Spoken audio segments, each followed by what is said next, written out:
Moderate poverty refers to people who are just barely able to meet their basic needs.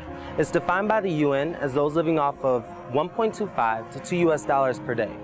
So, what would it be like to live in moderate poverty? So you'd have a place to sleep, and you'd eat at least 2 nutritious meals per day, but you'd rarely have money left over for things like school supplies, or clothes, or even health care if someone in your family fell sick.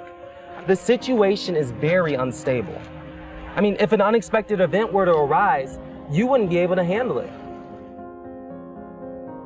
Extreme poverty is the most severe type of poverty. Populations in moderate poverty can easily shift into this category, and they'll have to deal with serious life challenges like starvation. The United Nations explains that someone living in extreme poverty is living on less than $1.25 a day and can't even meet their basic needs. Imagine not having access to things like food, water, shelter, sanitation, education, or healthcare. Think about all the people who never get these basic needs. They're very susceptible to disease and even death. The world estimates that about 1.4 billion people are currently living under these sorts of conditions.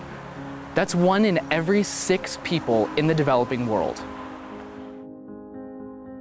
Now let's talk about something that may hit a little closer to home: relative poverty. Relative poverty refers to people whose income is significantly less than the average income in their own country. And it can exist in nations that are considered to be wealthy and developed, just like the United States.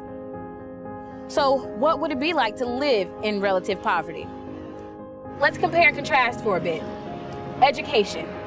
A wealthier person can probably afford daycare at an earlier age, tutoring throughout their entire education, and they're probably around people who've attended higher learning.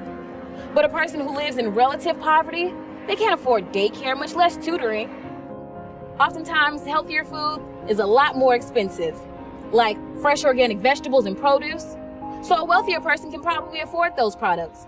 But a person who lives in relative poverty, they can only afford cheaper foods like fast food, food that is just not healthy.